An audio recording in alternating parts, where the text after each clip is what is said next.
kita sudah ada di topik 14.2, yaitu mengenai informasi akuntansi dan keuangan perusahaan. Apa sih yang dimaksud dengan akuntansi? Akuntansi adalah proses mengumpulkan, menganalisa, hingga melaporkan informasi keuangan.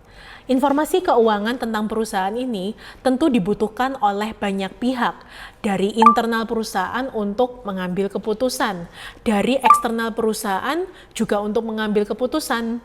Misalnya bagi pemerintah akan mengenakan pajak berapa, atau misalnya bagi bank yang menjadi kreditur dari perusahaan, apakah layak diberikan tambahan kredit. Tentu harus diperiksa laporan keuangannya. Nah, akuntansi atau pembukuan ya di Indonesia ini dipersiapkan oleh akuntan atau bagian internal dari perusahaan dan diperiksa kebenarannya oleh auditor atau pihak ketiga yang independen atau bebas dari perusahaan dan harus memenuhi standar global. Jadi di mana-mana laporan keuangan itu pasti sama.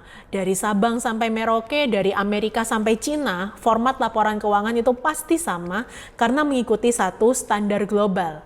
Di Indonesia kita menggunakan PSAK atau Pedoman Standar Akuntansi Keuangan. Nah, akuntansi dibagi menjadi dua, yaitu akuntansi manajerial dan akuntansi keuangan. Akuntansi manajerial akan digunakan untuk kepentingan organisasi internal. Jadi digunakan untuk evaluasi internal saja. Sedangkan akuntansi keuangan tujuannya adalah membuat laporan keuangan sehingga layak digunakan untuk pihak eksternal organisasi. Laporan keuangan bisa dibilang seperti rapot, seperti evaluasi hasil kerja perusahaan selama satu periode sehingga harus dipastikan kebenarannya oleh pihak ketiga yaitu auditor tersebut.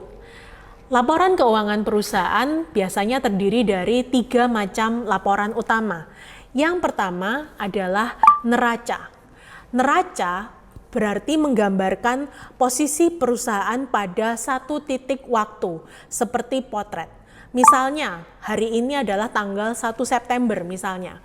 Maka neraca perusahaan pada tanggal 1 September bicara mengenai posisi aset dan pasifa atau kewajiban perusahaan pada tanggal 1 September saja.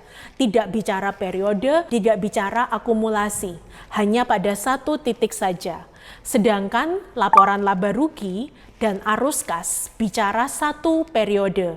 Kalau misalnya bilang laporan laba rugi tanggal 1 September berarti bicara laporan laba rugi dari 1 Januari awal tahun sampai dengan tanggal 1 September. Dan angka-angka yang di dalamnya adalah akumulasi atau penjumlahan total. Jadi penjualan selama bulan Januari, Februari, sampai bulan September. Itu ditotal dan dilaporkan di laba rugi bulan September. Nah, mereka memiliki kegunaan masing-masing, melaporkan posisi perusahaan masing-masing. Anda bisa melihat contoh dari neraca, laba rugi, dan arus kas pada Salindia. Neraca menggambarkan aset kekayaan yang dimiliki perusahaan dengan bagaimana cara mereka mendapatkan kekayaan tersebut. Aset ada di sisi kiri dari neraca, sedangkan cara mendapatkannya ada di sisi kanan.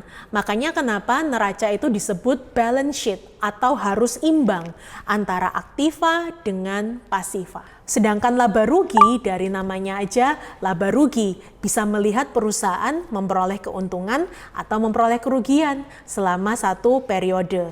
Tujuannya apa? Jangan sampai perusahaan biayanya lebih besar daripada penjualannya, seperti yang sudah kita bahas di minggu pertama. Dan yang terakhir adalah arus kas. Arus kas spesifik melihat kas keluar dan masuk dari perusahaan. Nah, informasi apa yang ada di dalam laporan keuangan? Laporan keuangan saja tidak akan memberikan informasi, tapi harus dibandingkan dengan kompetitor, dengan pemimpin pasar, dan dengan performa tahun lalu. Serta bisa menggunakan rasio atau perbandingan antar akun dalam laporan keuangan. Itulah informasi tentang keuangan dan akuntansi.